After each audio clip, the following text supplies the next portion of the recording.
শেখ হাসিনা পালিয়ে গেছে, শেখ হাসিনা নাই, শেখ হাসিনা চলে গেছে, শেখ হাসিনা পালায় না।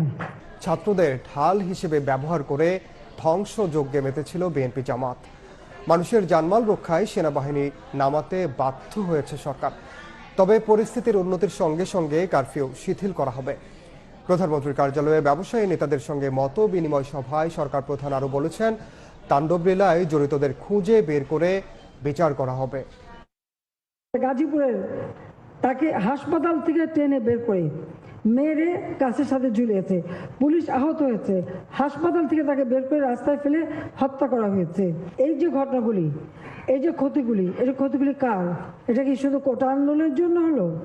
ছাত্রদেরটা তো আমরা তাদেরকে বলেও দিয়েছি যে কোর্টের ব্যাপারে আমরা সরকারের পক্ষ থেকেই তো তাদের হাইকোর্টের প্রজ্ঞাপনের বিরুদ্ধে মামলা আপিল করে দিয়েছি।